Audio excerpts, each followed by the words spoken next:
Namaste, it's Sahara Rose, and welcome back to the Highest Self podcast, a place where we discuss what makes you your soul's highest evolvement. If it's your first time listening, welcome. I'm so grateful to have you here. I'm a best-selling author. I've been hosting this podcast for over 5 years now, and really I'm here to make spirituality fun, grounded, and relatable so it can serve the needs of today's young people, especially us queens out there who are wanting something a little bit more feminine and joyful. So with the spiritual journey, for so many of us, it begins with the healing journey. And I will say that the healing journey never completes. I began my spiritual journey with my digestive and hormonal issues in my early 20s. My body went into perimenopause when I was 21 years old. So I stopped getting my period for 2 years. I had horrible digestive issues, IBS, like any food I ate, I would be in so much pain, so bloated, gas, constipation, like all of the things. And that's what led me to my healing journey, which eventually led me to Ayurveda, the world's oldest health system and the sister science of yoga based on the mind-body connection. So I became obsessed with Ayurveda, learned everything I could about it, studied in India for 2 years, and later on wrote 3 books on Ayurveda: Eat Right for Your Mind Body Type, Idiot's Guide to Ayurveda, Eat Feel Fresh with Forwards by Deepak Chopra, and went on to realize that what was missing really deeper within was the fact that I was not in alignment with my dharma, my soul's purpose. And that's really my story of how my spiritual journey began. So throughout my life, I have had periods of time that my digestion has been more of like the forefront of what's going on, what's holding me back, and then times that, I'm good and it's not really bothering me. Now, more recently, I will say starting the end of April, and I was sharing this on Instagram, and I know a lot of you have been feeling this too. All of a sudden, it's like I had a new digestive system. Food was just getting stuck in my stomach. It wasn't breaking down. I was again feeling those same symptoms of bloating, gas, constipation. But this time I started to actually feel nauseous after I would eat, which was new for me and made me really anxious about eating because every time I would eat, I would be worried about feeling nauseous, and that would make me not want to eat, especially during the workday. So because of this, I had to go back into my healing journey, and the same things that worked for me before were not quite working for me right now, just because our bodies shift so much. And of course, I have so much more going on in my life, running a business and stress and all of these things that definitely play a huge role. But I always know now when I have digestive issues, it is a spiritual wake-up call for me to dive deeper. So I started to follow different TikToks and Instagrams and really dive into digestive health. And that is how I found Nate Ortiz. So I came across one of his TikToks, and it was about the connection between your digestion, your physical body, and then your trauma.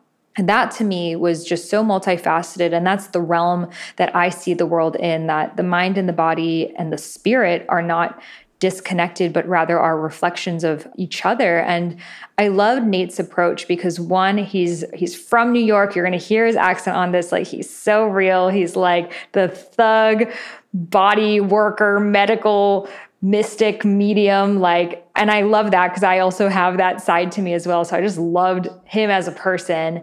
But the wisdom that he was bringing through, I was like, wow, it was so fascinating. He was drawing the connection between people who have digestive issues, a hard time building their glutes, turned out feet, anterior hip pelvis in your hips, anxiety. I'm like, dude, again, you are reading my autobiography. Like, this is me. So I had to have him on the podcast because I know so many people are dealing with the same types of issues.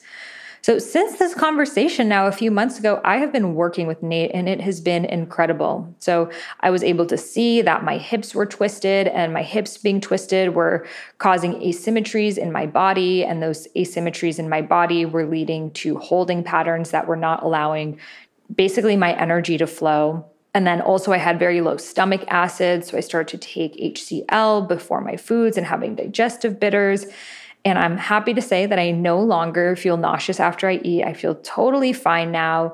I have gotten so much better with my workouts, like my squats and my deadlifts, because my body's more symmetrical. And I've just learned so much about myself. So I'm so excited to share his wisdom with you today, because he really is someone who isn't afraid of going there. And he shares a lot about how often it's traumas from our childhood that are creating these digestive and hormonal imbalances. So we speak a lot about various forms of these and his own story, which is one of the most inspiring stories I've ever heard in my life and on this podcast. From growing up in periods of his life being homeless, and I'll let him tell you the rest, but really coming from an underprivileged background and being able to take what he learned from that experience of growing up, really needing to be worried about his safety and worried about his survival and being able to heal himself from his own traumas and find balance within himself and then share that with other people. He's truly an example of someone who's living their dharma, their soul's purpose, and just the wisdom that he shares today, I know is going to help so many of us do that deeper healing work that allows us to, he says, you're never going to have that butt if you don't heal that gut. So it's going to allow us to heal our guts, get those butts, but also do the deeper inner healing work that, no diet or no personal trainer is really going to solve. It comes from within. So without further ado, let's welcome Nate Ortiz to the Highest Self podcast. And before we get started, I'd love to share with you this special offer. Now, before we dive into this episode, I know just because you're listening to this podcast that you have a very important message to share. And you are someone with so much joy and inspiration and passion inside of your heart, and you carry the codes to be the solution for a world's problem. It just takes you understanding your dharma, your soul's purpose, the big reason why you are here. So if you've been asking yourself, well, I really love spirituality, but how do I actually make this my career? How do I change the world? How do I make money doing what I love? I was once asking all of these same questions, and that's why I wrote my book, Discover Your Dharma, A Vedic Guide to Finding Your Purpose. So you can get this book on Amazon, bookstores all around the world. It's also published in many different languages. If you head over to iamsahararose.com/dharma, DHARMA, you'll be able to find the book in many retailers and submit your receipt to receive exclusive bonuses, including my guided meditation, my tapping practice, and my Dharma embodiment practice. So if you're wanting to really make this the year of taking your message, your Dharma, your purpose out into the world, then be sure to read my book, Discover Your Dharma. I am so excited to see what happens for you on the other side. Again, head over to iamsahararose.com/dharma. You can find that link in the show notes. Welcome, Nate, to the Highest Self podcast. It's so great to have you here. Thank you for having me. I'm super excited to be here. And the first question I'd love to ask you is, what makes you your highest self? Being completely honest, extremely honest. I always look for ways that how can I be honest with myself? Because honesty is the only way I can get better. If I lie to myself and I'm not honest, I create shadows, and then shadows subconsciously give me a life that I don't want. So I think being honest makes me my highest self. Beautifully said. And you have an incredible story of growing up in a tumultuous background, and now you're a medical intuitive, basically. And I'm so excited to dive into this. So can you share a little bit about your story and your background and how these powers turned on for you? Oh, man. I absolutely. When I was a kid, I grew up in a very, very traumatizing childhood. When I was a kid, when I was born into this world, my mom was a drug addict, and I actually was born with heroin in my system. So I wasn't allowed to leave the hospital for, a couple of months until I got the rehab of getting the heroin out of my body. So as soon as I came into this world, I came into pain. And then I grew up with a lot of self-identity issues. A lot of people don't know that. My father's Black, African-American, my mother's white. And I never felt like I was a part of something. So if I go to my Black side of my family, what a lot of people don't understand is that there is a lot of bullying if you're light skinned if you're going to like the Black community. As being a light skinned kid, I used to get in a lot of fights because I was light skinned. And, going to my white side of my family, to be honest, we were all mixed: Puerto Rican, Dominican, Italian. So, growing up for me, I had to figure out who I was at a young age, and my mind didn't allow me to do that. I had this sense of like intuition in my belly. If we did something bad, like for an example, if we're playing, if trying to skip class, I wasn't built for it. My gut was, I would just get this guilty feeling of like, no, Nate, this is not what you're supposed to do.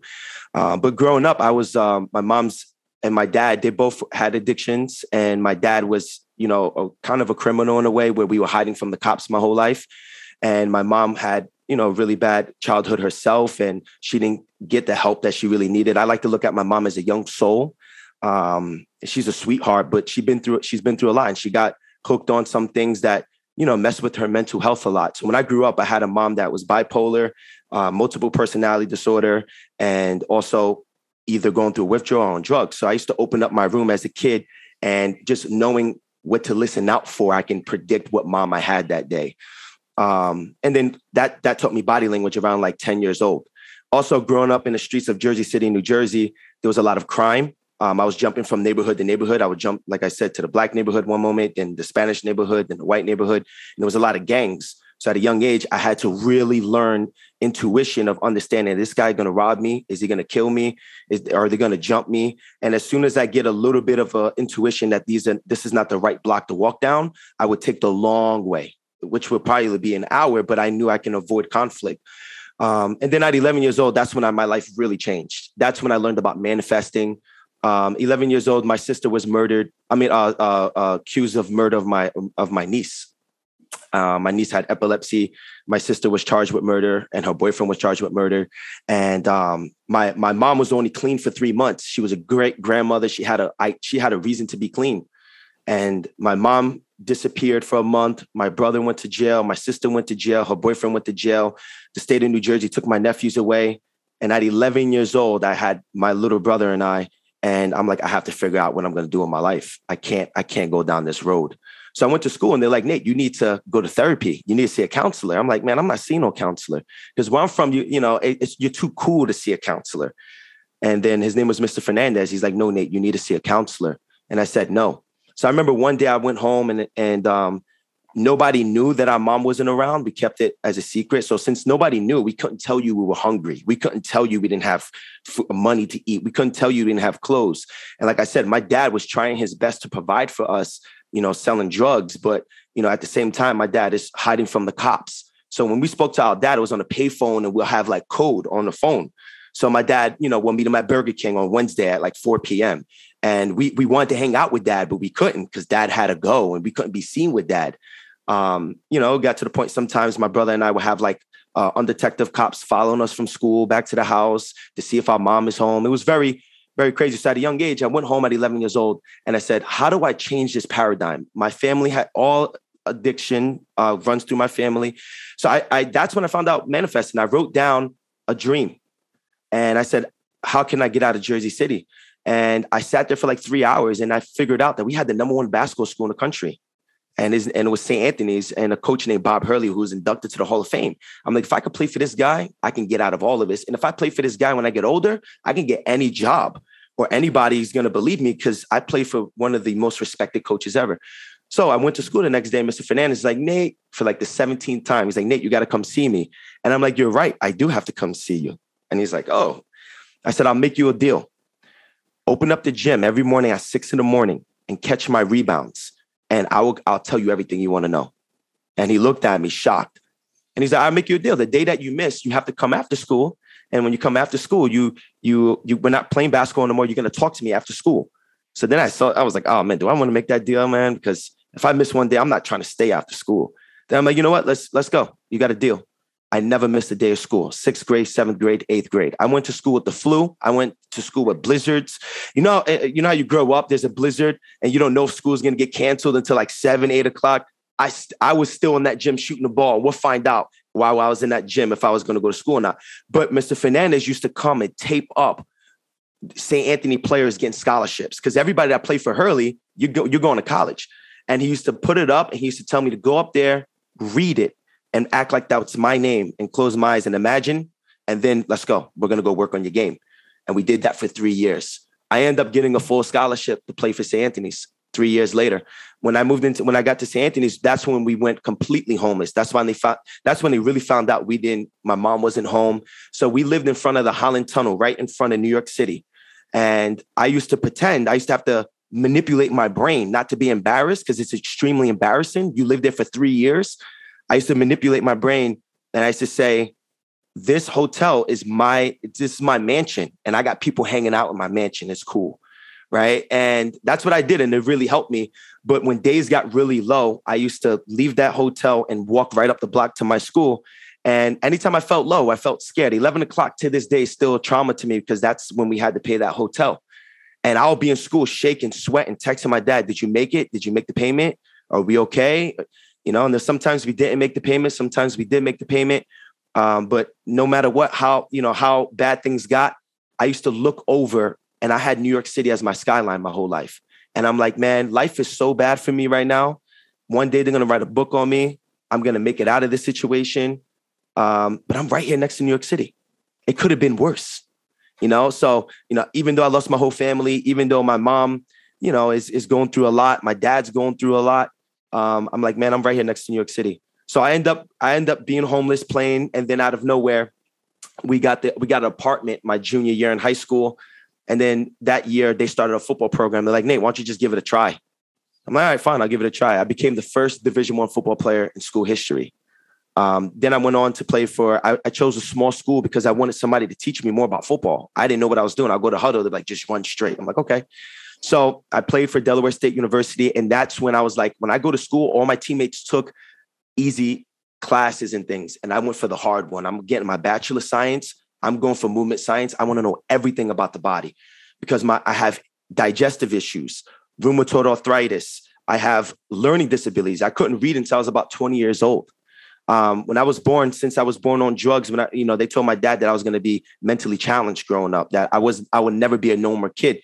So when I went to school, I took it serious. Now, I wasn't the best student my freshman year because I had a lot of ego. When I went down to school, there was a bunch of fake tough guys, and I used to have to try to prove myself to these tough guys. But then I've learned oh man, this isn't it. This is how you get caught up and stuck in the streets. So I ended up going to Delaware State University, thought I was going to the NFL, career ended with a spinal injury, went through depression. And then I had 3 months to graduate, had nowhere to live. And my girlfriend's father was like, man, I believe in you. You're going to be something in life. You can come to Washington Heights, New York City and live here with us. So now I graduate college. I'm back in another urban area. And every day I woke up and I just studied the body. I studied a lot of Paul Chek. Paul Chek he's one of the biggest reasons why I am where I am today. And he had a lot of free information. I had no money. And my girlfriend's father used to leave us $20 every morning on the counter. And we used to stretch that $20. So I used to go to Starbucks, sit down. You could get a coffee, water, and the bathroom code for $2.49, right? And Wi-Fi. And I used to just sit there and pretend that was my office. I'm like, all right, I got to figure out what to do today. I had no job. I had no guarantee of success, but I had my imagination. The same thing I did as a kid to get me through a scholarship and things like that. And then I made videos. They got 4 views, 5 views on YouTube. And I was like, when I made a decision, I think a lot of people will get over their fear. When you make a decision that you're going to do what you want to do until you die, fear escapes the room. It doesn't bother you. So I told fear, I told any, you're going to get people to doubt you. I'm like, man, listen, I'm going to do this. I'm going to try until I die. Either I'm going to get this dream, I'm going to die trying. And fear doesn't want to bother you when you're at that point. So anytime I saw 4 views, I used to put 6 zeros. I'm like, oh, it's 4 million. Okay, cool. I got 4 million people watching me. Because what's the difference between me making a video and having 4 million people watching and 4? It's my attitude. It's the attitude. So my attitude was always sharp. Out of nowhere, Goldman Sachs vice president finds one of my videos. He gives me a job he needed someone for 8 years of experience, made me the CEO of his small private gym in Westchester. So now I'm in Westchester. I'm working with moms all day, with training. Then I start working with their kids. Then I start working with their husbands. I had to learn how to build a business. His business partner left. The head coach left. And then everybody's looking at me. I was 24 years old. And I'm like, okay, time to manifest again. I'm going to make this happen. And that's what my highest self, as you say, being honest with myself. Where am I weak at? I'm weak at writing emails. Okay, I'm going to invest money into Grammarly.com. I'm weak at reading. Okay, I'm going to invest money into learning programs. And I built a business in Westchester, New York, became very successful. And then boom, out of nowhere, still making videos. I'm 4 years in. I'm at 17 views. And I'm like, all right, that's not a lot for a lot of people, but that's a lot for me. That's progression. And then I at the same time of doing this, I was supporting my girlfriend's acting career. So I was making the money. I made her quit her job so she could focus on a dream. I would work all day, come home and do scripts all night with her, all night for 5 years straight. And then one day she booked Saved by the Bell reboot and becomes the star of Saved by the Bell. And does she took over Zach Morris's power in the new Saved by the Bell. So then we get an apartment in New York, then came to New York in Los Angeles. We came to LA. I came to LA. I learned how imbalanced I was. I was always go, go, go, go. And I saw people taking a walk at 12 p.m. I'm like, yo, why are you taking a walk at 12 p.m.? And then I learned that I was way too yang. LA taught me I was way too yang. And then I told myself, I'm like, man, I wish I could just take New York and bring it here. I just didn't know how. But I asked the universe, I'm like, hey, can you help me out with that? Can you help me make a business here anyway? When I was in the business helping that gym build, I was building my own business on the side. I was learning how to build a business. COVID hits. 3 months later, I end up coming to LA. I thought I was going to be here for 2 weeks. I end up moving here with my girlfriend. Now she's on billboards driving around LA. I'm like, this is crazy. Then I had a self-identity thing going on. I'm like, who am I? How am I going to show myself I'm good enough? How am I going to make money out here? And then when I got over stressing and I learned most of it was pushed by fear, then out of nowhere, I got one actor. And then I worked with another actor. And then HBO called me to work with their actors. And then I started working with a bunch of actors.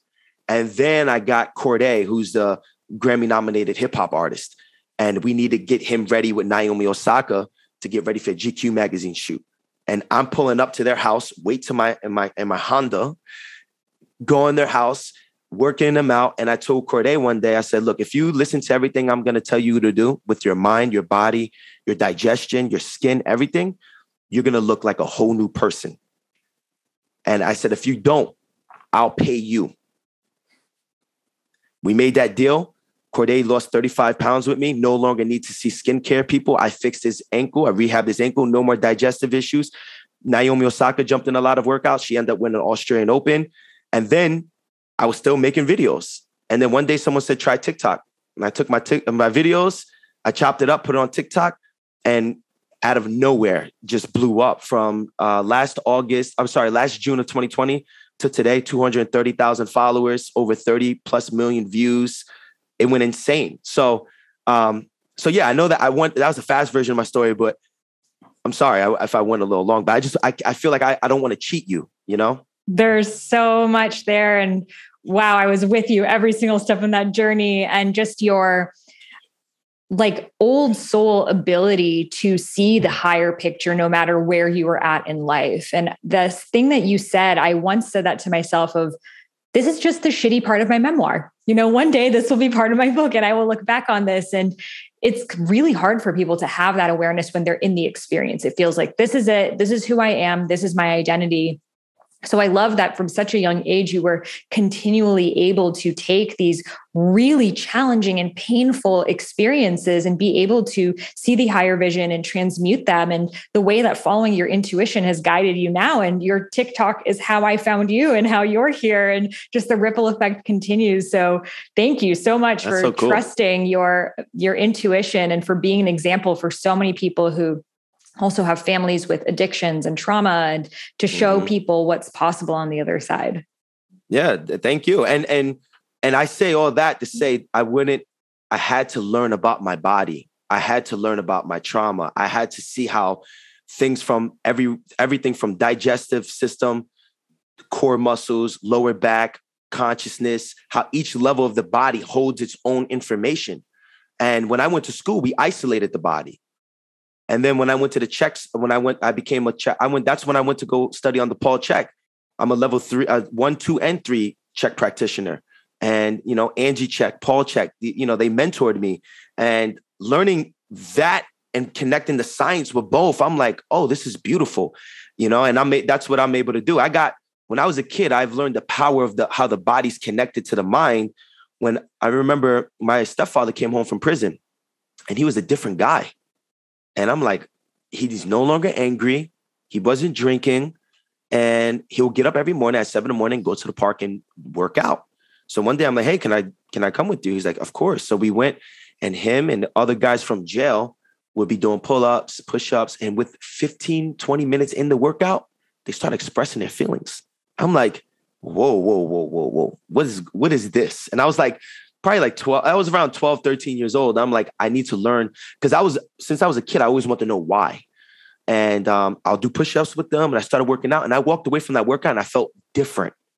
So then all my friends that were in gangs, I'm like, I got to go show them this. And we knew this one friend that his dad used to beat him all the time. And he'll never, like one day, you know, it'll happen right in front of us, but we would never talk about it. And that suppression can cause depression. If you suppress emotions, energy, emotion, it can depress. So I remember one day we was doing push-ups, and he gets up from like the third set of push-ups and he goes, Nate, man, I'm tired of my dad smacking me. And I was like, whoa. So my whole goal was I got everybody that was in a gang to join sports so we can start moving their body. And I started having probably 15 to 20 kids at 6 a.m. in the gym working out with me. Remember I told you I never missed a day of school? They started coming with me, and they got families now. They're all alive. Thank God. The ones that couldn't get off are in jail or dead, you know? So at a young age. And that's when I got obsessed with this, connecting body, language, organs, muscle, nervous system, and then why people do the programming of a person. I can connect all of them. And I know we'll go through some things where I can make examples. Wow, so powerful. Yes, the way that when we open up the body, we open up the mind, and how interconnected they are. And I think especially for men, often they need to be doing something with their hands or something physical for them to open up emotionally. I remember hearing about this study that for young girls in therapy, the therapist could look and face the girl, and the girl could speak. Whereas for boys, they would have to sit next to each other and both be doing something like a puzzle, because of evolution, there's something in a male psyche that if someone's just staring at you across from you, like a man in the eye, that could mean he would want to fight you. So it's something about being next to each other and both working on something together versus against each other. That I got to look into that. Wow. Yeah. Wow. Yes. So awesome. We got so much to dive into. So I want to talk about digestive issues, because I think that that's really where it all begins. In Ayurveda, they say it's not you are what you eat, but you are what you digest. And so many of us, myself included, have actually even gotten into spirituality because of our digestive issues. And also, I think it's like a blessing and a curse, because for me, if I eat a little bit off, or even if I don't eat off, just randomly, like my digestion will talk to me. So what are the emotional and spiritual imbalances behind this? All right, I'm about to hit you with something that's deep. You ready? Okay, let me have it. I never met a person who is not, that is brought to earth to change, make tomorrow a better day. A soul that came here to make, that's on a job, that's on a mission, that isn't sensitive to man-made things. What I mean is, people that come here with the strongest souls have a very sensitive avatar, a very sensitive wiring system, because pain is the number one way we learn. Pain is the strongest teacher. It teaches us, don't do that again. That's not good. And what happens is, when I get a client that tells me they have digestive issues, the first thing I know is, okay, what's the person's dream? As soon as a person is not connected to a dream, then when they get off, they're getting signs from the soul in the body that they're going the wrong way. So that's the first thing I look for. Number two, digestion is very deep. So the first thing we look at is it starts in the mouth, right? People would argue it starts what you put in your mouth. Yes. But we have saliva. Okay. So let's just say, for an example, someone's dehydrated. Okay. And they're not drinking enough water. When they eat things like starches, we have amylase. It's a digestive enzyme that's in the saliva that mixes with the saliva that helps you digest starch. So we have to first see if they're dehydrated or not. Number two, a lot of people in my opinion, and you can read the book, The Importance of Stomach Acid. You can listen to an audio book. A lot of people walk around with low stomach acid, but they're getting diagnosed as if they have too much. And what happens is the esophagus valve does not close if there's not stomach acid to break down food. Food can start coming back up, and then you could be diagnosed as if you have too much. And when someone doesn't have enough stomach acid, they have issues breaking down protein. They also have issues keeping pathogens out the body. Stomach acid it helps us eliminate any bacteria and pathogen that we take in with the food. Okay. So Then we look. So the next thing I look for is if there's anything with the digestive tract, like specifically the stomach. And then I have to see if the client, if they do have that, then we have to go down this way, because if someone doesn't have enough stomach acid, then the signal from the liver and gallbladder, it doesn't release enough bile, which then balances out the acidity from the stomach acid. And then they don't release enough enzymes. So it can cause a chain reaction of food going to the small intestine undigested, which then you have bacteria that comes up and that eats the food for you. And we call that SIBO. That's one of the things for SIBO. There's many things, but if you really look at research, that's one of the 4 main things of SIBO is not enough stomach acid. Or if a person has liver issues and they're not producing enough bile, that can cause issues. Or if a person is eating too much dead food, overcooked food and processed food comes in dead.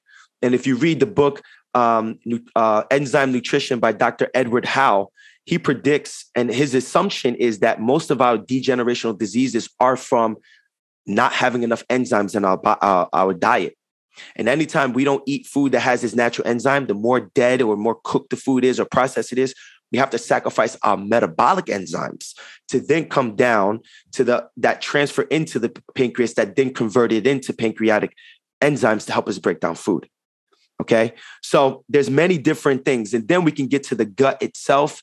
Dysbiosis is very seen today. People having more bad bugs than good. Fungal infections, which can be considered a dysbiosis in a way. Fungal infections are very high. Remember, fungi eat anything you can't digest and assimilate.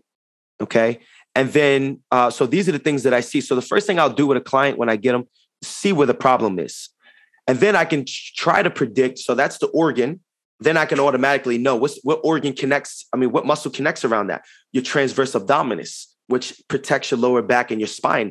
Your transverse abdominis is that belt. You know how people put that belt on when they go to the gym? We have a natural belt like that called the TVA, the transverse abdominis.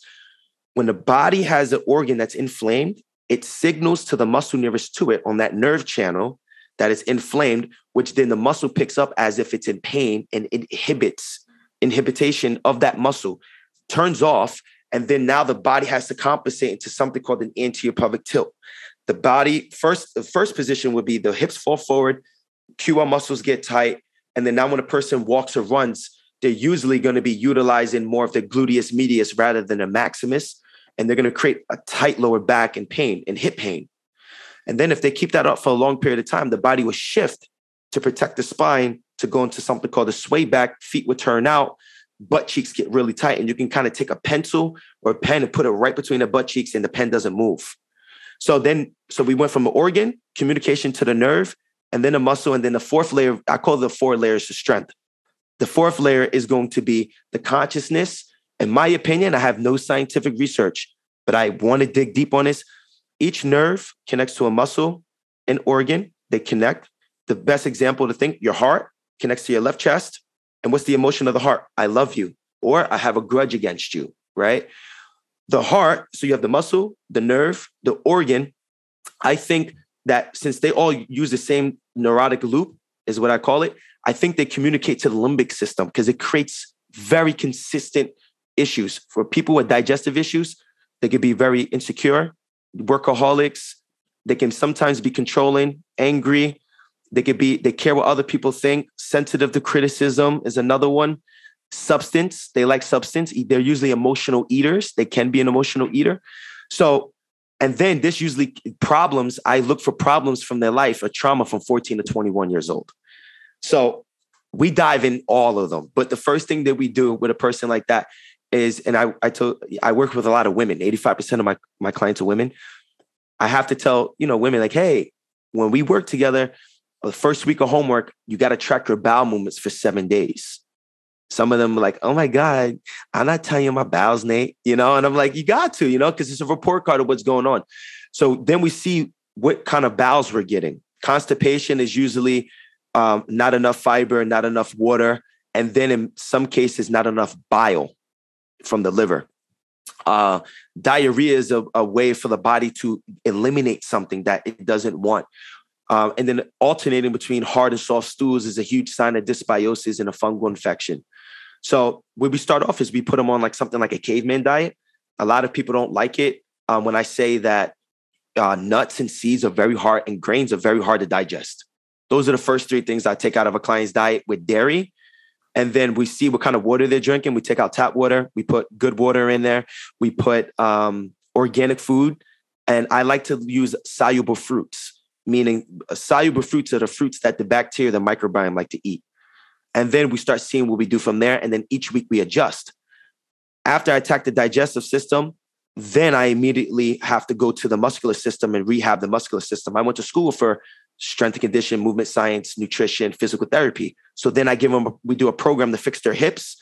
And then when you get those two, now you have the communication between the core muscles and the digestive system. There's no inflammation there. So the coordination between the nerve is good, the muscle's good, the organ's good. I got one more, consciousness or the limbic system or the emotion. Now this person, I have to get them to step into their power, personal power, self-will. And no client, and the first session with a client, when I usually work after doing all our paperwork, we do something called a dream map. It's a lot of work. If I make you take out things, I have you do workout programs, I have you take you through this process, you need something you love enough to want to change for. And if you don't have something you love enough to change for, then you have no core values. If you have no core values, then you eat things you know you shouldn't be eating, which then bring you pain to remind you you're going the wrong way. Thank you so much for sharing that process and how it's so interconnected. And like, it brought me back to when I first started my health journey, and I couldn't even eat food without being in so much pain. And I wasn't living my dharma. I wasn't living my purpose. And as I have stepped more into my power, those digestive issues and hormonal imbalances and all of those things have swayed away. And now I see my gut as almost like a compass to tell me when I'm in or out of balance. And even sometimes I'll be in conversations with people and I'll feel nauseous. And I'm like, oh, wow, there's something energetically that I'm picking up on, because then the moment I leave that conversation, I'm no longer nauseous. And before I was like, oh, my digestion must suck. Like, what's going on? And now I'm like, oh no, it's signaling me something. That's good for you. That's powerful. Good for you. That's next level. That's next level. And you got to be able, some people got to be able to trust. The more you ignore your intuition, the more you create a battle between the mind and the heart. So the easier you are to be programmed. Mm-hmm. You know what I'm saying? So I try to teach my clients that all the time. It's like, you got two languages. It's good to know, vocabulary and the language of programming, but that intuition is everything. It guides you. So for people who are experiencing bloating, I know that's such a common thing amongst many women. And you mentioned two things: stomach acid and cooked foods. I hear a lot of different things around this. Should people take, stomach acid, and digestive enzymes and that type of thing? And should they only take that if they're eating meat? What's your take on this? Yeah. And that's what's challenging about the fitness industry and the nutrition industries, because you got people that argue and can't see both sides, right? So, okay, do you take stomach acid? We got to see if there's signs of low stomach acid. Signs of low stomach acid is low vitamin B12, iron, white spots on your nails because of zinc deficiency. Seeing food in your stool is a huge one. That's another one that can be signaling to low stomach acid. So we don't play guessing. We don't guess. We test. We see what works and what doesn't work. And if a client does have low stomach acid, a lot of times people will go vegan for a couple of years or vegetarian for a couple of years and then try to throw meat in the body. It's a big no-no because you're not going to have enough stomach acid, because what signals stomach acid the most is protein.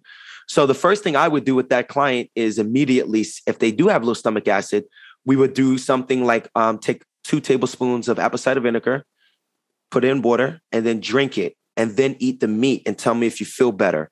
And another trick we can do is you can take a lemon, cut it in half, squeeze it in water, half of the lemon, squeeze it in water, drink it before the meal or during the meal if you did the apple cider already.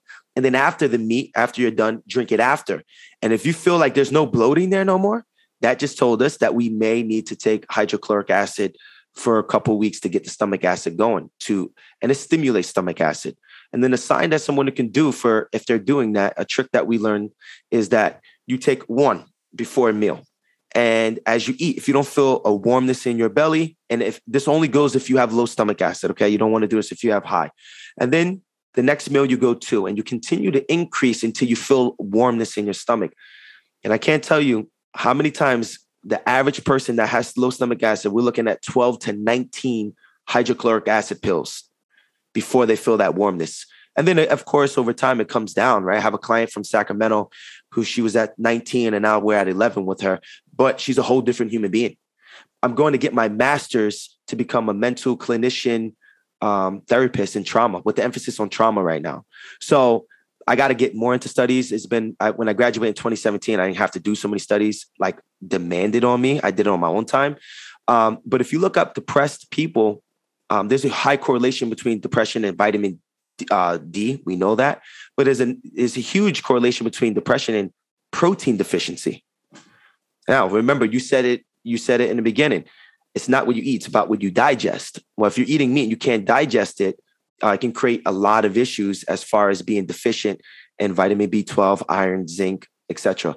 And then as far as the digestive enzymes go, in my humble opinion, I would recommend people reading that book or looking up Dr. Edward Howe.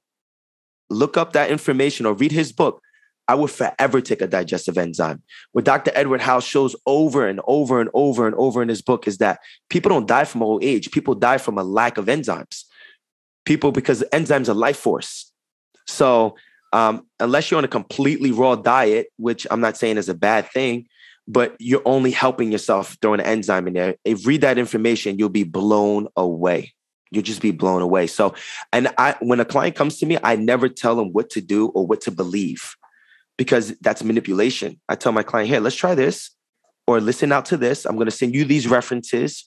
I never tell them what to do without references. And I say, hey, try it. And if it works for you, then that's a belief now, if you're getting results from it. But, so those are the two things I would say as far as bloating with those two things on what to do. Sometimes I'm hard to listen to because I don't have one belief system and I'm not dogmatic on one diet. Everybody's built differently.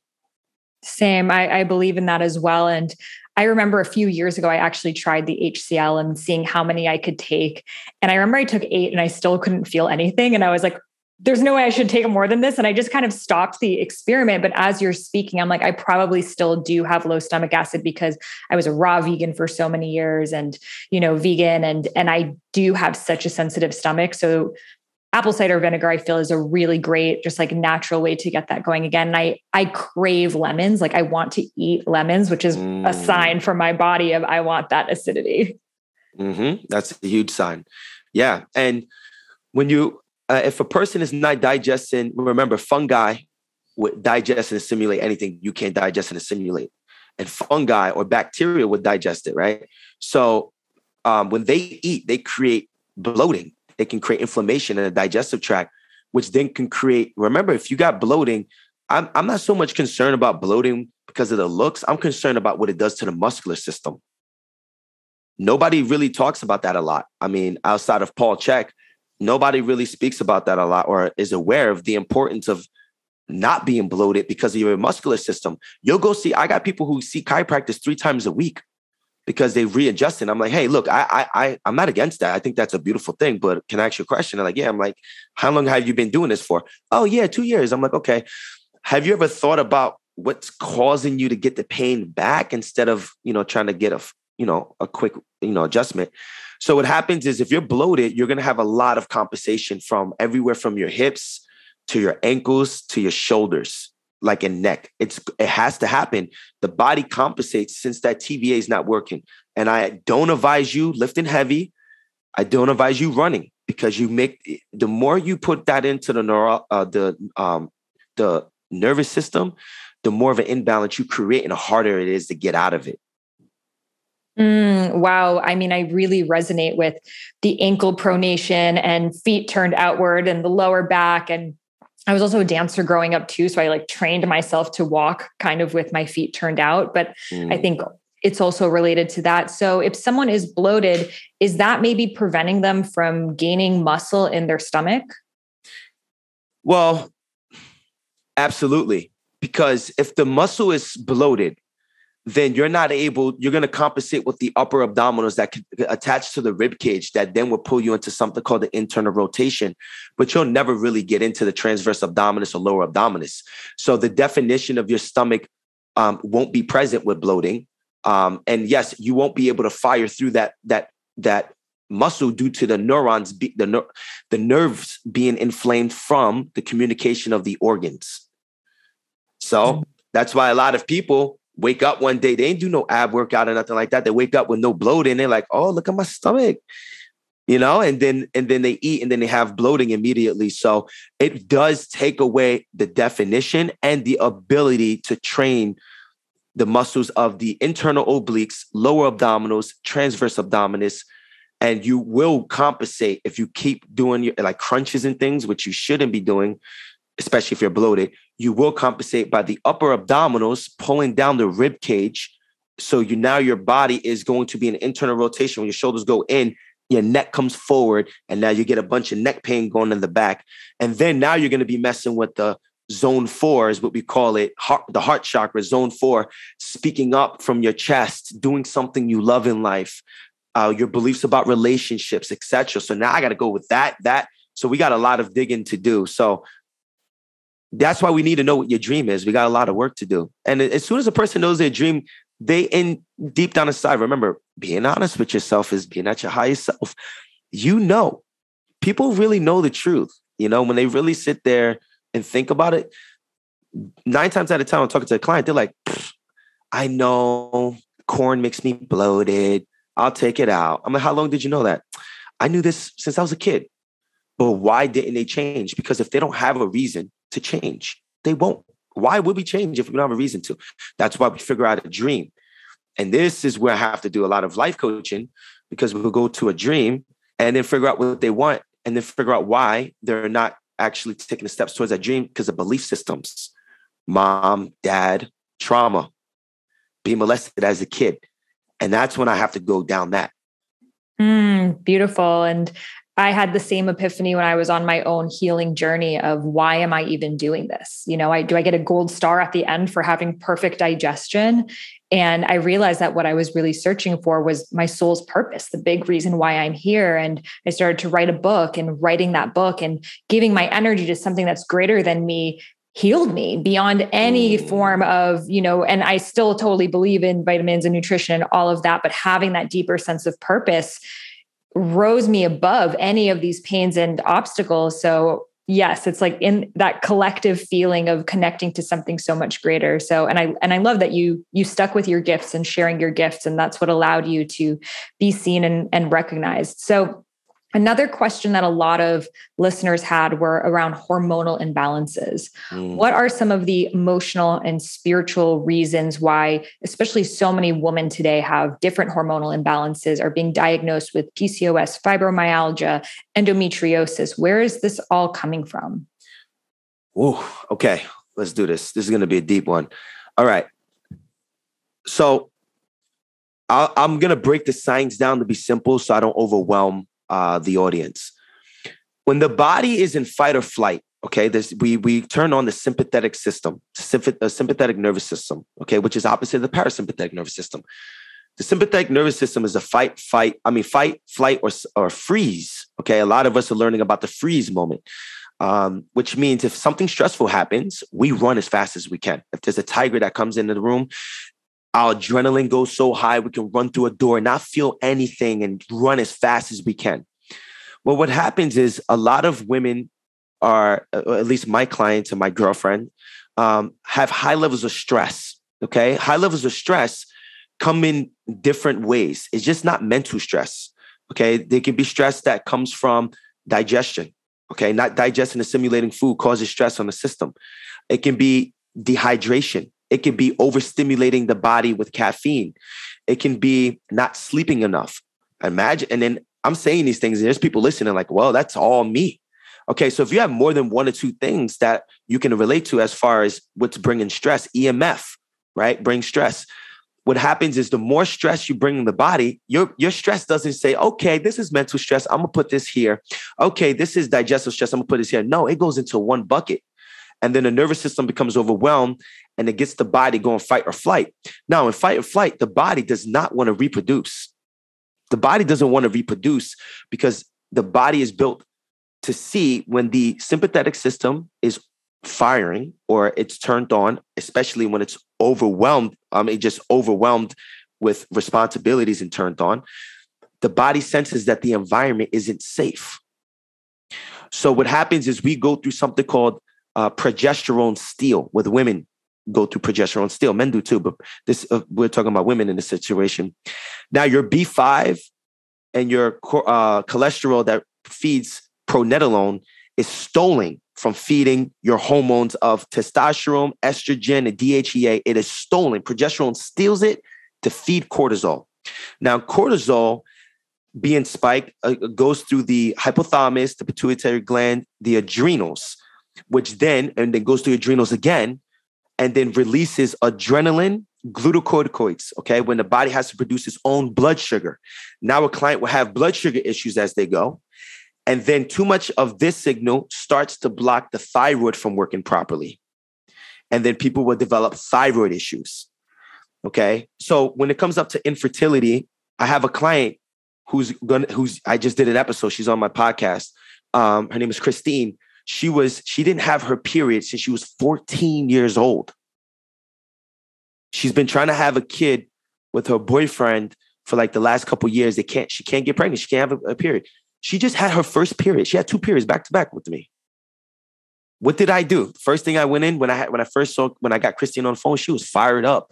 She couldn't breathe. And as soon as she took time to listen to me, smoking a vape. And what I figured out, anytime someone's smoking connects to the lungs and diaphragm, and it also connects to the same chakra or zone as the heart. So something's wrong with that person. Something's going on with the heart. They're not doing something they love. They're not forgiving, etc. So she couldn't. So what we did is I saw how stressed she was. So she was drinking a bunch of tap water, eating Doritos and chips and things like that. We fixed her nutrition. We figured out what she wanted in life mentally to give her something to look forward to. If you have nothing to look forward to as a human being, life can be very hard. If you're just paying bills, and if you think you came here just to pay bills, let me tell you something, that whoever or whatever made us is smarter than us and could have just made robots to come down here and do that job. You're born with emotions, intuition, ideas for a reason. So if you don't think you're here for a reason, sit down with yourself and rethink. I'm telling you, that's not the case.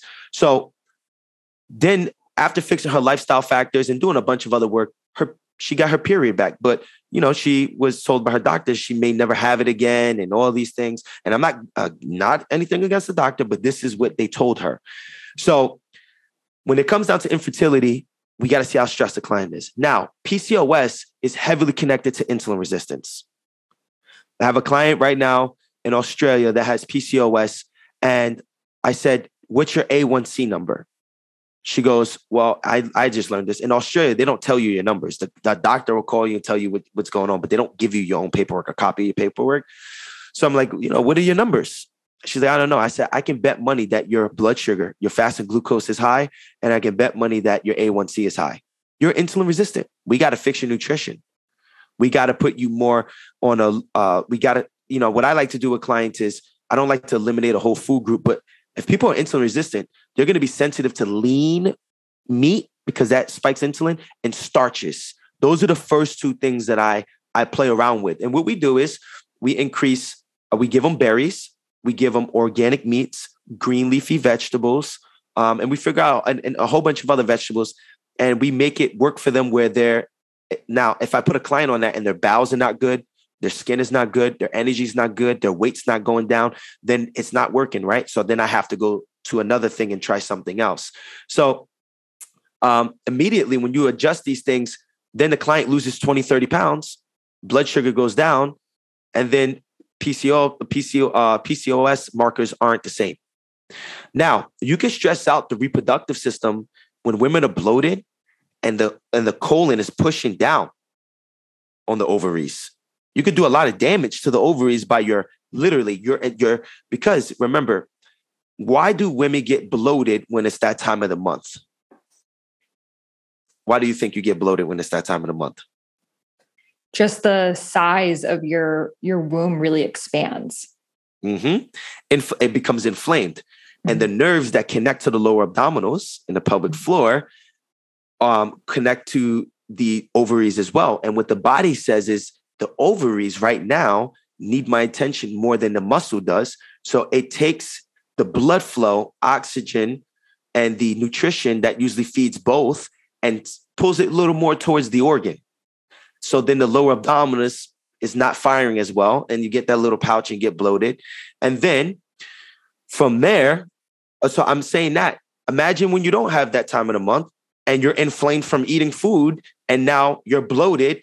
What happens to the colon? It pushes down on the ovaries and cause a lot of your organs are not being held in the right position, which causes a lot of issues and a lot of pain. I had a client who had this pain that she said is like someone had a knife and had a knife in her pubic bone. That's how she described it. So she flew in to LA, stood with me. I did tests on the first day I looked at her, stood up. Her stomach was going over her pelvis, or her transverse abdominis was way too, out of shape.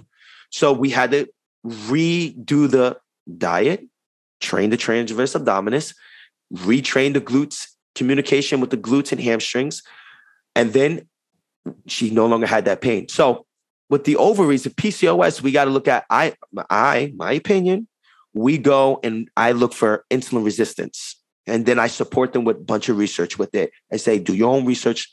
Let's try. Let's see what that does. Yeah. Well, thank you so much for sharing. And I remember I did not get my period for 2 years in my early 20s after getting off of birth control, being a raw vegan at the same time, living in Boston where it's really cold and definitely is not native to coconuts and pineapples, doing 3 hours of Ashtanga yoga a day.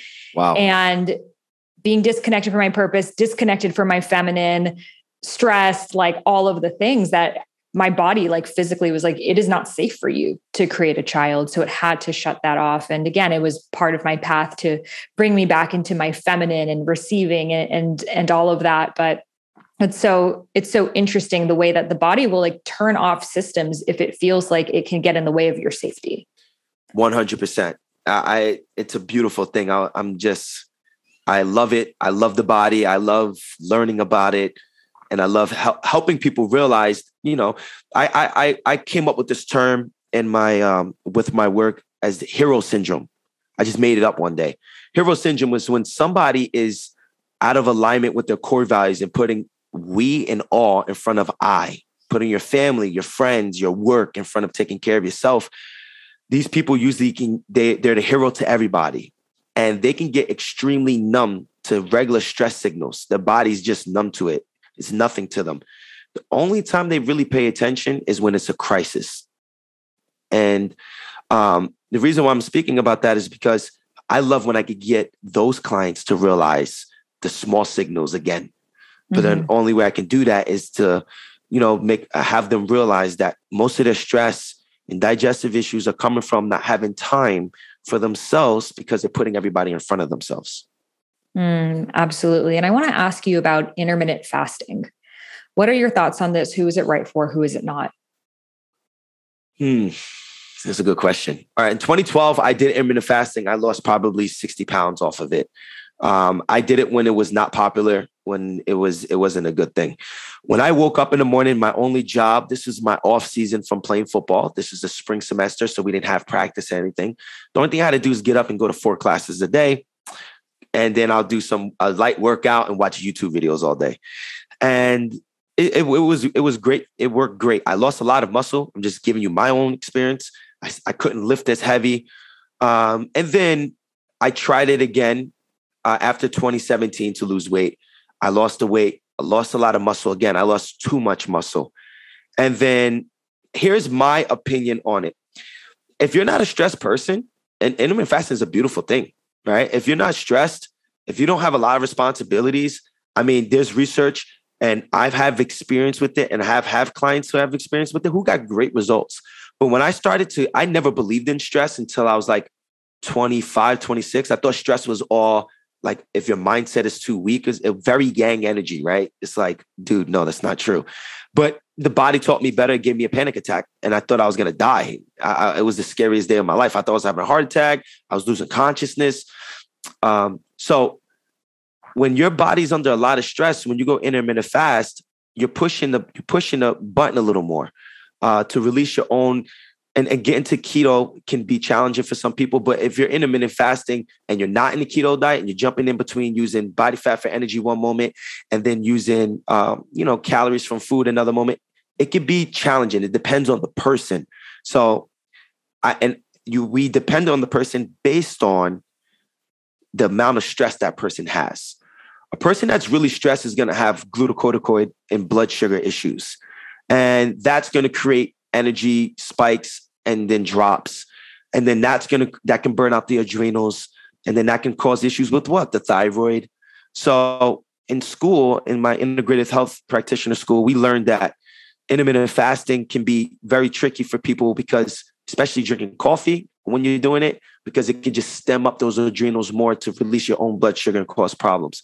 So here's what I say. I always tell my clients, if they come to me and say, hey, I want to try intermittent fasting, I say, okay, try it. Let's go. Let's do it. And then you tell me, you become your own research. Because a lot of research shows one thing and it shows another, right? And you as someone that I go back and forth, but it doesn't mean one study only is applied to one person, right? Some people are different. So we try it and then we get feedback from it and then we see what works and what doesn't work. And then if it works, we keep going. If it doesn't work, we don't. And here's another thing really quick I want to bring up. I advise people if they're going to fast, before they do it for like at least 2 weeks, clean up your diet as much as you can, specifically with a lot of vegetables, like green leafy vegetables, organic green leafy vegetables. Because when you fast, your body will use body fat for energy. And body fat actually stores toxins. So if you've been eating junk food all this time, and then one day you're like, I'm going to fast, you're going to get something they call like the keto flu, or you're going to get a bad reaction as far as like getting headaches. You may break out because you're going to overwhelm the liver with the toxins that you pull out from the fat cell. And a lot of people don't understand that the liver goes through 2 stages of detoxification, stage 1 and stage 2. And in order for the liver to properly go through stage 2, we need the appropriate nutrition on board. So if you're fasting, you're not eating correctly, that can be a huge setup for you. Thank you so much for sharing all of that. And yeah, we hear so many mixed reviews. I've heard some people say that women should not intermittent fast because of the nature of the female hormone cycle. But for myself, just my whole life, I've never been into eating breakfast. Like something about just eating first thing in the morning, I just can't do it. Well, that's very common. I don't eat breakfast either. And only if I know I got back-to-back clients, I do it. But that's why it's important to become your own researcher. Research is cool, but when it's being like, if it's not, that's what I tell my clients, don't let that mind and heart battle happen in your life. If someone goes, hey, this is no good for you, but you're like, but my body feels good on this, then that means that we're going to manipulate ourselves to be programmed to do things and disagree with our body. And that's how you start miscommunicating that intuition with yourself. So there's a book called Metabolic Typing that you can look into, or there's another book, How to Eat, Move, and Be Healthy. I'm going to name Paul Chek like 1,000 times. And if you haven't interviewed Paul Chek, I'm telling you, he'll be a great fit for your podcast. He's probably one of the best human beings I've ever met in my life. And he's just a great human being, but he changed my life, he helped me change thousands of people's lives. But Paul and William Wilcock, they explain in their books that each of us have a different metabolism. Some of us are fast oxidators. Some of us are slow oxidators. People who are slow oxidators usually think about food all day, usually crave salt on their food, and usually do better with a breakfast in the morning, even if they don't feel like it. And protein types are someone, and they're considered a protein type because they need more protein and fat in their diet. Because if they oxidize food into energy fast, that means if we take a carbohydrate like a potato and put it in their body, potatoes digest fast. So we overwhelm their system and they rave too much. So you can get things like ADD behavior, sweating, peeing a lot, stool that smells fatty. I know that sounds weird, but that's one thing and that's another. It's also connected to the pancreas not developing enough digestive enzymes. But these are the things I see every day. So that person, when they drink coffee, we got to make sure that they have some fat in their coffee to slow down the digestion of that coffee. And we got to make sure they don't overdo it with coffee, because coffee assimilates in the body pretty fast. And we don't want that they're a fast oxidator. You're going to be something that we consider a slow oxidator. A slow oxidator is someone who doesn't really need to eat breakfast. They can take an apple and be good until like 12 p.m. And then when lunch comes, then they're ready for lunch. Usually these people never were obese or had weight issues growing up. Usually these people don't need a lot of meat in their diet. They don't need to overwhelm like a big pound of steak on their plate kind of thing, you know? They usually tend to have more vegetables. So a protein type is someone needs more protein and fat than vegetables. A carbohydrates type is someone who needs to have more vegetables compared to protein. I studied a book where is a dentist went around the world and studied cultures that were not touched by man. And every culture that he came across, every person had protein. I mean, every village has some form of protein, some form of vegetables, and they were all organic. Now, some cultures below the equator had more of a carbohydrate because fruits and things are growing more in basically below the equator versus, Europe somewhere, right? So after eating like this for a long time, just like the reason why your eyes the way they are, and I'm tall because of my genetics, there's an argument with William Wilcock and other authors that say, hey, look, your digestive system and your oxidation system not your oxidation system, the way you break down food also is a genetic thing as well. So that's why I want to say that. Some people, a lot of people I know don't need breakfast in the morning. You don't need to feel guilty for not having breakfast. Yes, I totally believe in ancestral eating. And I think it can sometimes get confusing because I've had different times in my life that I'm like, yeah, intuitively, I want to just drink coconut water in the morning. And then there's other times that I'm like, intuitively, I want to have coffee and intuitively this, but I'm like, was it intuitive or was it just what I wanted? And I convinced myself it was intuitive, because it's like, then you make a change and you're like, yeah, this is totally what I want. That it's like sometimes when you're doing something that's new, even if it's good for you, it doesn't feel like what you want. And then you get used to it and then you want it. Exactly. Dr. Western A. Price. That's the first time I've ever forgot about him while I was in the flow. Dr. Weston A. Price was the doctor. He was a dentist that went around and studied different parts of the world and how they ate. But yeah, when you get up in the morning, but this is what I'm saying. One day I wake up, my body wants to be more meat, especially on days after breaking down muscle tissue. And then some days my body's craving a little more plant, some vegetables and some strawberries. That's my go-to. I love my berries. So as long as you got that, that's a beautiful thing. You know what your body wants. That's the most powerful thing. But we can get caught up on the internet and find some things and be manipulated. And like I said, that's one of the hardest things about, me making content is that I don't have a side that I pick. So I'll get both sides attack me. When I went on the internet, I have a video that's like, I think like 1.2 million views on TikTok. And I'm like, look, if you got digestive issues, try this for a week. Take out nuts, grains, seeds, and dairy. Oh my God. If you go to that video on my TikTok, you see a whole bunch of dietitians and people trying to destroy me. Now, a lot of people don't want to listen, not say don't want to listen to me, but they second think about listening to me because there's nobody that really looks like me that talks like me, right? Tattoos. I rock my gold chain proudly. I have an accent like I'm from the Bronx. I look Spanish and I'm not. And people are like, oh, who is this guy? He don't really know what he's talking about. They call me a Googleist or something like that. Like I learned my information from Google. Little do they know, it's like I'm pretty educated. But yeah, you can get caught up in belief systems. And if a person doesn't want to change their diet after their body's disagreeing, there's usually a huge culture / religion / belief system that's holding my client back. And those are the most challenging clients to work with.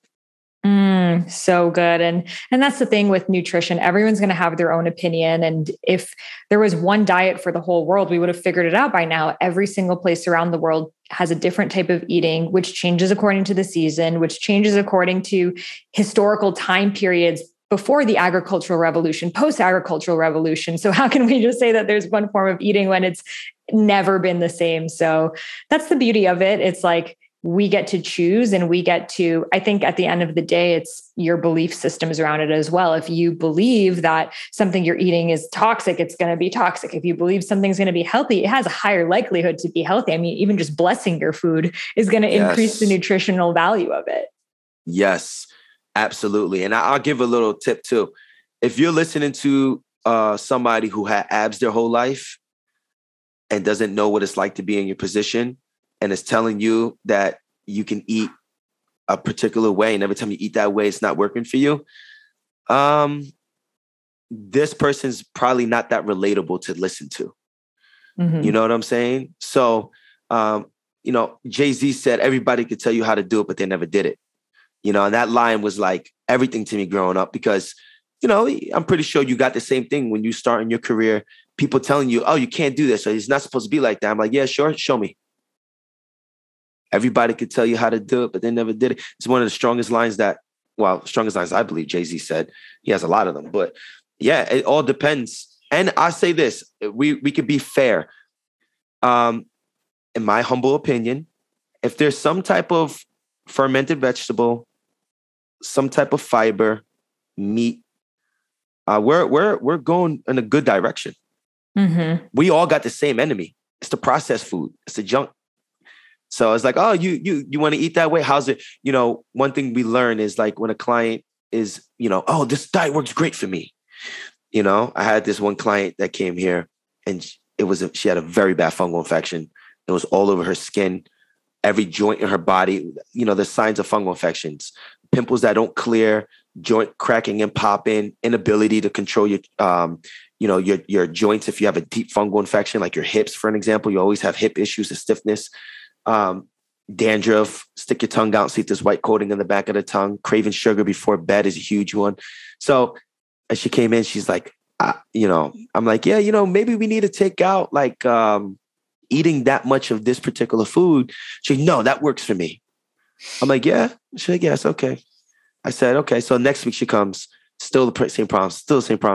And I said, hey, look, can I ask you a question? Is it really working for you? Like, let's look at the facts behind it. A lot of us argue with ourselves or have issues controlling our mind because I call it facts versus fiction or facts versus non-facts. I take a client, I say, take a piece of paper from me real quick. Or I got the whiteboard in my gym, the smart board where I write on, and we draw a line right down the middle. And this goes for anything, belief systems, fear. On the left side, I want you to write down what's the facts about a situation and what's the non-facts. And once you figure out, a lot of people stress over a lot of things that are actually not facts. You know what I'm saying? So, and then we got to see where that belief system, like I said in the beginning, came from.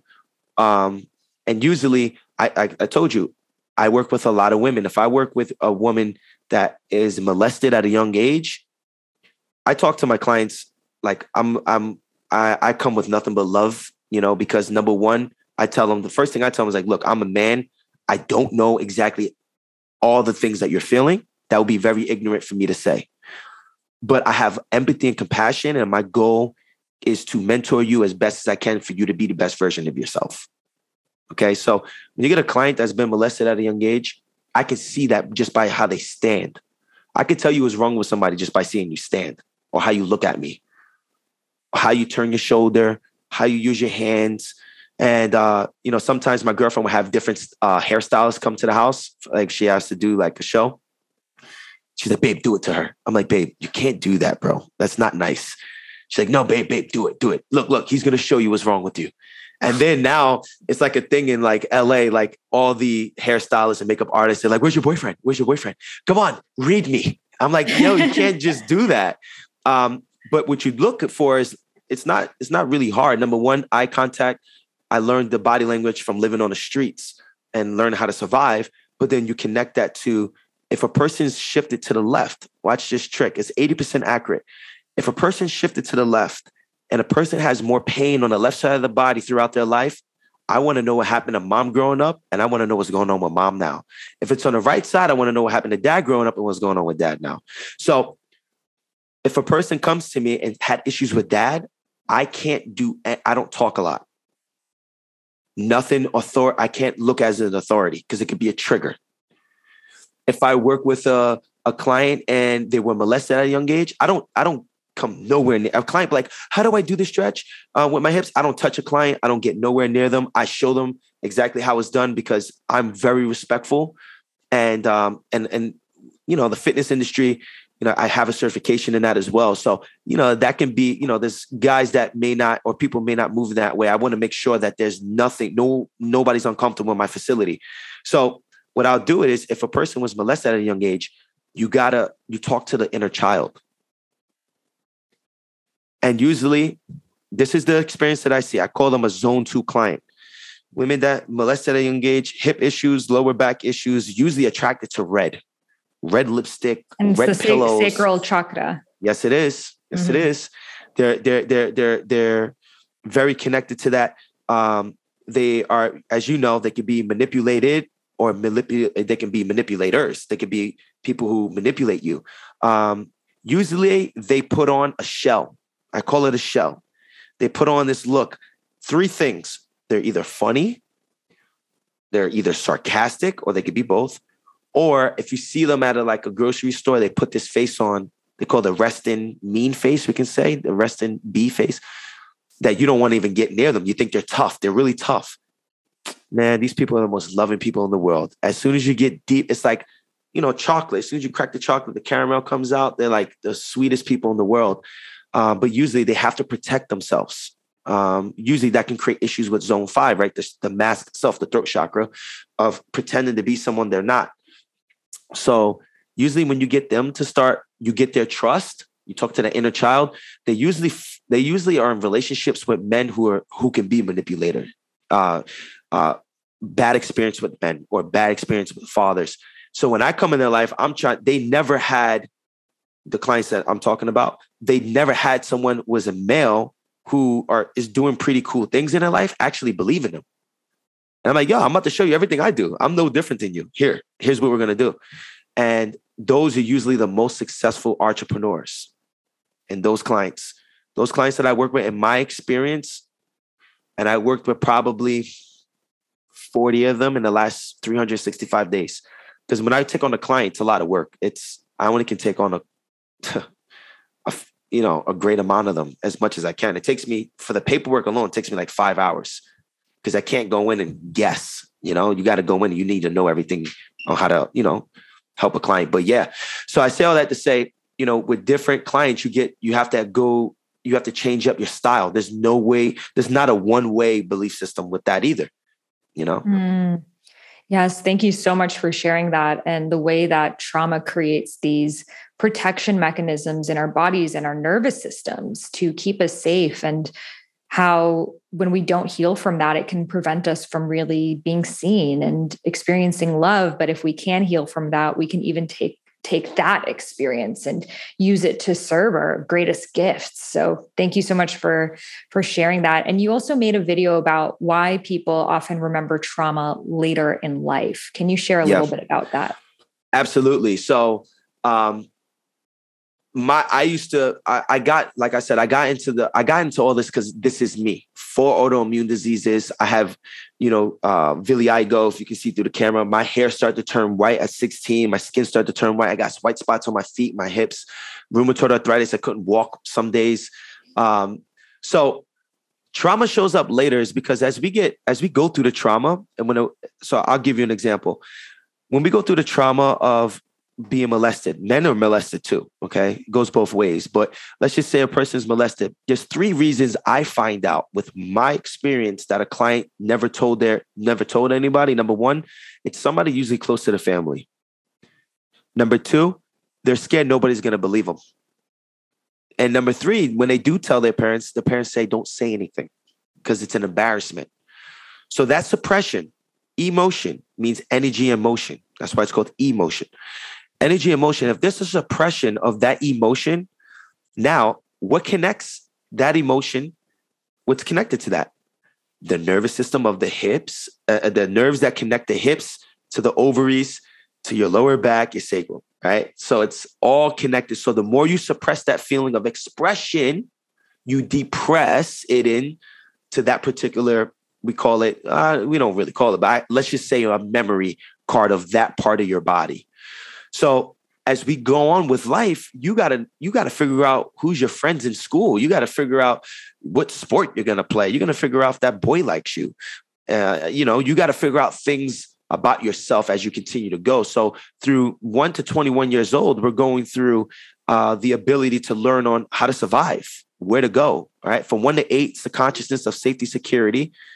You learn about who's your tribe, how to be safe, who's your family, how to eat, how to walk as a human being. From 8 to 14, you go through the sexuality. You learn about, oh, what's this? Okay, it's that time of the month. Or men is like, oh, what's this? You know, and you learn about yourself. From 14 to 21, you go through the solar plex. You go through personal power, self-will. Who am I? What am I going to do in this world? This is when you learn how to say no to things you don't want to do. But a lot of people, you know, you go to high school, you got to learn who you're hanging out with, the first person you're going to date, the sport you're going to go to. And then you have to focus on what college you're going to go to in this time period. And then you got to focus on what career you're going to pick after and what career you start. So it's a lot in 14 to 21 that goes down.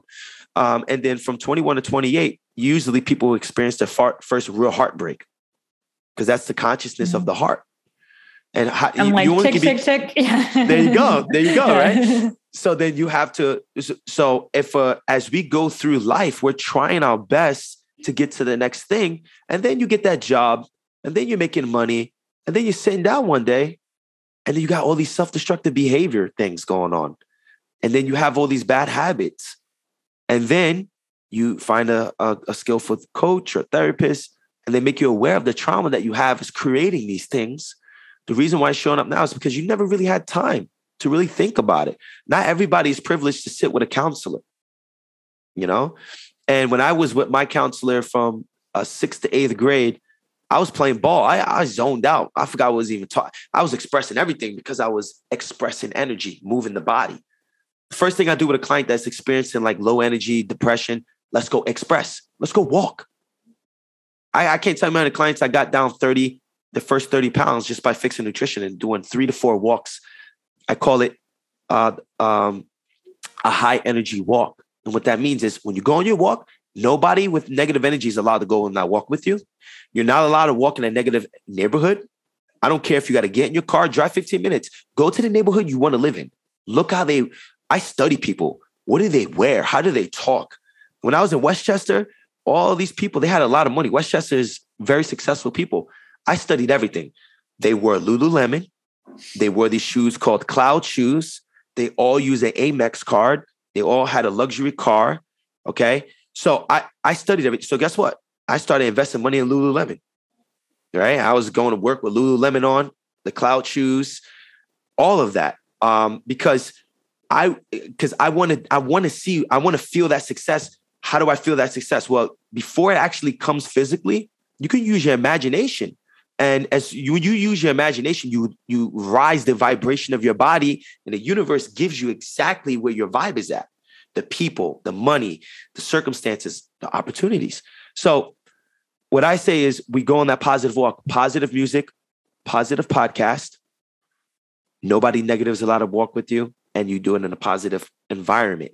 And you visualize the person you're going to become as you do it. And you do that every day as you lose the weight, if they're on a weight loss program, or as you try to build this second business, or as you get through this heartbreak, right? So we forget about our emotions when it comes down to the point of we're trying to survive. But as soon as on the way, I was addicted to sugar my whole life, like bad. Like if I were hanging out with you and we're watching movies, I would probably eat your whole cabinet of cereal, Oreos, all of it, and didn't think it was a problem. And, I was addicted, but it was a self-destructive behavior that I had. So I had to figure out why. And when I really figured out why, I also figured out there was times I remember when my father and my brother and I, when we got that room paid for to stay in a hotel, it would be some scary things that went in our life. And we never talked about how scary it was. We'll go back to the room and we'll act like it never happened.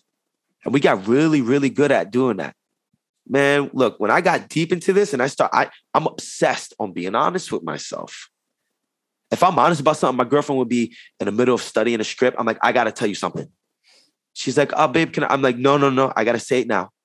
I noticed this about myself, and I'll go on for like 2 hours.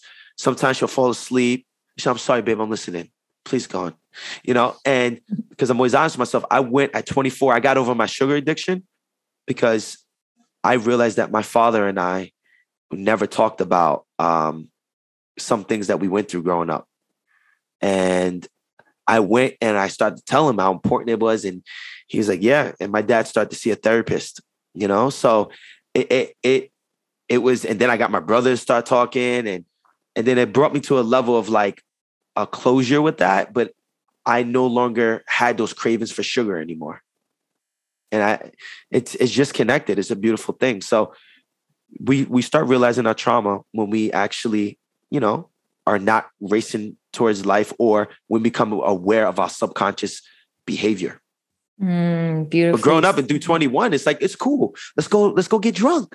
Let's go turn up. So it's, you're kind of numbing yourself over there, but we don't know any better. We're young, right? So that's why we go through the child archetype, then to the warrior archetype, then to the king and queen, and then to the wise man, wise woman. And today we're having a huge issue with the deficit of people who are actually wise men, wise women, because now we have people competing for power, for manipulation. And to get to that wise man, wise woman, you have to be a practitioner. You have to be a practitioner, and you have to have empathy for the child archetype. There's a lot of people right now in your family and our families that act like children still. They're still in the child archetype. Child archetype is people who don't take personal responsibilities for themselves, who, oh my God, what happened? I failed my test. Oh, I'm so sorry to hear that. It was because of you. Whoa, because of me. What do I got to do with that? I didn't do anything. Well, you know how you sleep at night. I couldn't sleep last night. I'm like, oh man. And then you have the warrior archetype, someone going out there fighting for a career, fighting for a way to find a way to survive. But the warrior gets beaten up and gets worn out. And then the warrior is getting just tired. And that's usually we can find ourselves working for somebody for a long period of time and still having to put the same performance on from being 21. And then we're like 35, still doing that same work. Now, 1 cup of coffee don't do it. We need 3. You see what I'm saying? So it's time for that warrior to get into the king or queen archetype. King or queen archetype is owning, ownership, right? But the dysfunctions that come with a king or queen, sometimes we try to get our hands into too many things, investments, you try to do too much, where now you're losing the ability to keep everything balanced and flowing correctly. And then that's when you need to understand you need to simplify. And when you simplify, then you make it to the king or queen. The wise man, wise woman. And then when you come across a king, queen, warrior, child, you have empathy and compassion. And usually you can find those really, really in old souls, or you can find those in your grandparents. But like I said, in today's world, it's kind of hard to find those due to the fact of power. Sometimes, people's moms still compete to try to look hotter than them. You got to let things be, and don't judge a person. Some souls are here, in my opinion. This is how my imagination works since I was like 4. I looked at my mom as a young soul. My mom's a young soul. She's still getting used to earth. She's still trying to figure out. So I chose to come through her, and I chose to come here to show her how to do it the right way. And not only her, but my brothers. And after I went to college and did what I got to do, both of my little brothers went to college, got a degree.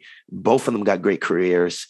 I changed the paradigm. And, when you change a habit or paradigm, just know that you're fighting against 7 years of a paradigm of generations. Carl Jung says, our job on earth is to overcome the things our parents could not or did not overcome. So addiction, being poor, money, stressing about money. I had to overcome that. And when I overcame it, then you save the next 7 generations. And believe it or not, your DNA, your ancestors are rooting for you. Because if you don't overcome it, the DNA continues to just, deteriorate. It's not going to be here, much longer. So that's where, you get those, I'm not sure. I'm pretty sure you got the signs of spiritual animals and things like that. You'll get signs of something greater happening for you, Yes, full body resonance with that. And definitely diving into soul ages was so helpful for me. And I believe that almost always children are older souls than their parents, right? Because as we're merging into the new paradigm, we are having these ancient souls coming back with all of this knowledge to bring forth, like you definitely were in Atlantis, 100%. I don't know if you know this, but because you came with these codes all about merging spirituality and science, right? And, we're coming forth. And I think we chose even the microcosm of the macrocosm that we're here to solve. So you got front row seats into what does addiction look like? I got front row seats into female suppression from the Middle East. Like people get front row seats into these different experiences because that's the only way you're going to have compassion for it, right? I'm not going to know what it's like from the outside, but if I know what it's like for my mom and my dad and my siblings and this whole dynamic and love people, even while this is going on, then I'm going to be able to truly see what is at the root of these issues and then be able to be that embodiment, which then shows those people, someone like me from where I'm from my own blood was able to heal this. That means it's possible for me. And at the same time, not doing it because that's amazing that your dad is going to therapy. And my question for you is, what if some people's families don't want to change? They're not willing to go to therapy and do the work. No, and you never judge people. I tell my clients, digest people. And they're like, what do you mean? I'm like, okay, figure out why they're the way they are. And then if you look, when you rise your consciousness, you don't got time to bring your consciousness down and argue with people on lower levels of consciousness. It's just, I literally can't afford it. I have a lot of people that depend on me and they need me to be I need me to be where I'm doing, at a high level at all times. But here's what I do. If I have a family member or family that doesn't want to do that and does not want to change, this is what I do. And I teach my clients to do this. Say if you got to go home for a family event, okay? And I go back to Jersey. What I do is I put these family members on a stopwatch. I always got a stopwatch on. I always rock a G-Shock. Rocking this G-Shock is like rocking a Rollie for me. Okay. When I was a kid, I went to high school. My friends used to have these G-Shocks. I got like 10 of them over here. My friends used to have these G-Shocks on. And I used to tell my dad, I never even had the gut to ask my dad to buy me one because this G-Shock is about $120. That's the same price of our hotel room. And I used to say to myself, man, when I get up and I grow up and I make my dreams come true, I'm rocking G-Shocks. But I just want to shout out G-Shock for that. So there's a story behind everything with me, right? So what I tell clients is, hey, when you go, put a time stamp. So, hey, you go with your family at 6. You leave at 8 o'clock, you give them 2 hours. So if they want to come to you and bring all this drama and talk bad and gossip, okay, this is what you want to do with your 2 hours. Okay, fine. But I'm telling you right now, when 8 o'clock comes around, I'm out. And then what you do is, I'm telling you right now, it works like magic. When you got to really be about it, though, you really got to leave, right? Like, when I go to Jersey and I go to a cousin's house or something like that, or my sister's house or whoever, not my sister or my cousin, they're great people. I'm talking about anybody who brings me like bad energy or just doesn't want to change. I'm like, okay, this 2 hours. And then they know I'm leaving because I did this since I was in college. When I came up from Delaware, what happens is people start to respect your time a lot more. And then they don't want anything to get in between that.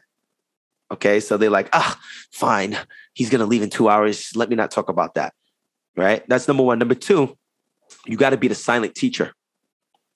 So before you tell anybody how to do anything, a lot of people are usually triggered because they're projecting a shadow. So before you get triggered, figure out why you're being triggered. If you have anxiety and mom has anxiety and you're going to mom and you tell mom, you need therapy. And then you say, and then she goes, well, you need therapy. And you guys argue about that. You're not getting anywhere. Work on yourself. And what's going to happen is you work on your shadow, your insecurity. And when you go, you no longer be triggered and you digest mom and say, mom's still having issues.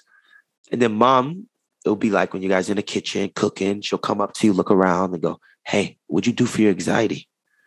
And then she's going to want to learn little by little. So those are the two things that I do with my family. Is I always have empathy, compassion for my family. Like my mom, for an example, my mom has, she has multiple personality disorder. And she also has a disorder where she lives another life. So my mom will come up to me. Remember, I'm half black, half white. My mom's white. My mom will come up to me like, hey, come here. I'm like, what? She was like, look, don't, you know, everything's going to be okay. I got a lot of money, you know, I could take care of you. And, you know, and, you know, I can't say, mom, go to therapy. Right. I play around. I'm like, I have to go along with them. Like, hey, mom, look, okay, I got you. I don't need it right now, though. Thank you. You know, so if you have a family member who has mental issues, you have to you have to have empathy for some of them, too. You know, so there's different ways to go about it. Totally. And I think it's how much we let them get into our energetic field. Sometimes we go back to when we're children where whatever our parents did was the authority, like they had the right to choose. So if dad was mad, like the household was going to be mad or whatever was going to happen. And I would notice and I would be back with my family. I would go back to that wounded child that was like, no, I don't want to be here. And just had so much resistance because I was taking everything they said and letting it just go straight into my heart and straight to me.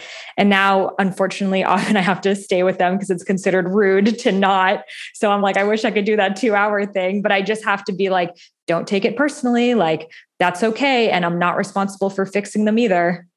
Well,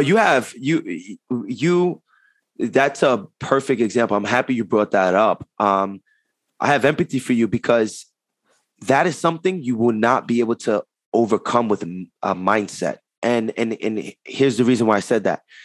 If you read the book, The Body Keeps the Score, okay, when they did their research, anytime a person is around a trigger of a trauma, immediately your brain, your left brain, your broca's brain turns off, right brain turns on, and your hormones, your adrenaline, your blood pressure, your heart rate increases as if you're experiencing a trauma, as if you're that little girl again. So for me, I'm sorry. I like, my dad thinks it's very rude when I come home and I don't stay in the house. And until one day I sat him down and explained the science on why I couldn't stay. You know, and that's why I love my dad. My dad, I won't be the man I am today without my dad. My dad fought his life to make sure that my brothers and I survived. And his dream was to see us get an education, take care of ourselves. And my dad, he did everything he can. When I was a kid, my dad used to make me read out loud. I would never read out loud my whole life until recently. Like, you know, sometimes I do a TikTok live and I'm showing them things and I read it out loud, or I read it out loud for clients and stuff. But when I was a kid, I couldn't read. Okay. And I had issues with speaking, and my dad would sit me down and he would coach me on how to talk and how to present at like 4 years old. And as I got older, I'm like, yo, my dad's a wizard, man. He knew I was going to do what I'm doing today. And I joke about it with him all the time. But my dad never raised me on a religion either. When I was raised, my family came from being Christians, or, you know, my great-grandfather was a very notoriously known, priest. He owned multiple churches in New Jersey.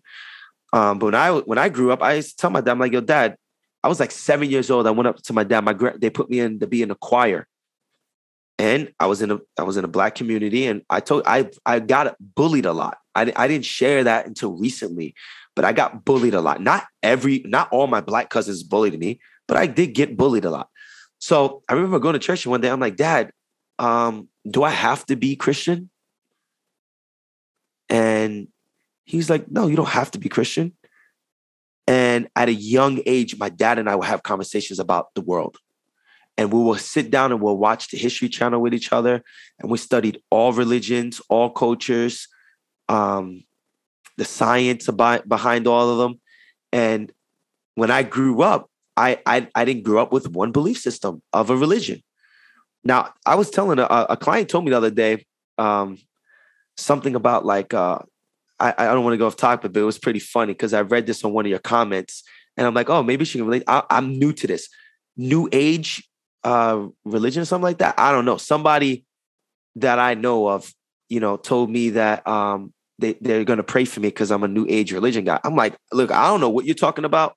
The things I speak about are from my heart and from experience, but a lot of things that I have are actually not new at all. They've been around longer than most religions have been. But when I grew up, I didn't really believe in, you know, belief system. But when I go to my dad's house and he smokes those cigarettes, or if I go around my dad's house and I'm sleeping and my dad lives in a very bad neighborhood in Jersey, right? People get killed every day.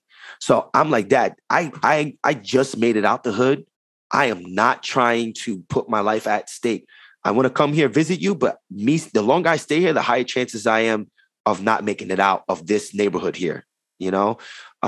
So those things very, very trigger me because I have PTSD very bad. That's something I try to work on as much as I can. One of the PTSDs I have is I really can't have headphones on in the house. The only reason why I have it on right now is because I got my assistant here. I got my girlfriend's in the living room. When I was a kid, we had the cops break down our door so much that I'm always ready for someone to break into my house at all times. So when I was a kid, one day I had my headphones on and I was listening to music and I was falling asleep listening to music. And then my bedroom, we had a door that led you right to the main door. And I just remember falling asleep and then I couldn't hear anything because I had the headphones in. And then I saw these lights. So then I opened my eyes. The whole house was dark. Opened my eyes. These lights were hitting me. And then I had a gun to my head. I had like 4 guns on my head. And they're like, get on your knees. I get on my knees. I put my hands on. I'm like, I'm going to die. That's it. It's over for me. I'm dead. But I didn't know it was the SWAT team busting in my house. I thought it was just people robbing me because it happened in my neighborhood. So these traumas, when I go around my dad, the smell of a cigarette brings those memories up too. So I'm really tensed. So when I go to my dad's house, I'm like, Dad, look, I open up a book if I have to, but my dad, you don't need to do that with him. But I'm like, Dad, I can't do this because of this, and this. I want to be here with you, but I can't. It's just, and he understands. So he, my brother understands as well. So I say I have empathy for you because if you read the book, the science shows they put you under, your study. I'm having measurements of your brain, your hormones, your heart rate, etc. Your body won't move at all, but your body's responding as if it's experiencing a trauma for the first time. So what do you think if the body's not reacting? When we know the body should be reacting, that's when people start creating freeze. When a person is getting yelled at or a person is getting coached. When a coach used to yell at me, I used to freeze. I didn't know why. I used to stutter after. Why? Because the left brain is not working properly. And the left brain helps you break down and be analytical and explain on how you feel. That's why you can't explain on how you feel. So when I was a kid, therapy and cool, it wasn't really my thing. I only could do it when I was moving my body, because as I move my body, expression helped me gather the words that I want to say. So when I go home, I love my dad until I get him. I'm going to buy him a house one day where I can go over every day, But as of right now, and the neighborhood he lives in, is just, I told you, my dad lives on one side of Jersey City and my mom lived on the other side. Now, if we lived in Jersey City Heights, it's different. Like I can walk around and do whatever I want there. I'm like a hero there. Greenfield, on the other hand, is a little different. I'm known there as well, but it's a little different. It's a little different. Well, thank you for also sharing the positive memories, because I think sometimes too, especially when we're doing this trauma healing work, we only focus on the negative memories that we have of our childhood and our parents. And as you were sharing the story about your dad having you read out loud and watching the History Channel and even not growing up with religion, it was the exact same thing with my dad as well. So I was like, oh, wow, like awesome. He's saying this as a mirror for, sometimes for us to also remember the positives and have compassion too, because it must be hard as a parent. You're also doing the best that you can, and you're trying to do these things to help the child. And then there are these things out of your control from your own childhood and traumas that you haven't dealt with. So, there weren't podcasts like this when they were growing up, and I tried to remember that. So much beautiful wisdom here that you shared today. Thank you so much for your honesty, for your storytelling, and for all of your scientific and spiritual information. And where can listeners connect with you further, book a session with you, and learn more? So if you, everything will be on Be Great with Nate. My goal is to help you become great with me. Every day I'm trying to find a way to be great, and I want you to join this journey with me. So everything, my podcast is Be Great with Nate. My YouTube is Be Great with Nate. My TikTok, Be Great with Nate. The only thing that's not Be Great with the TW is my Instagram. Some 7-year-old got my name and we're trying to get it from him right now. So it's Be Great With, WIT, Nate.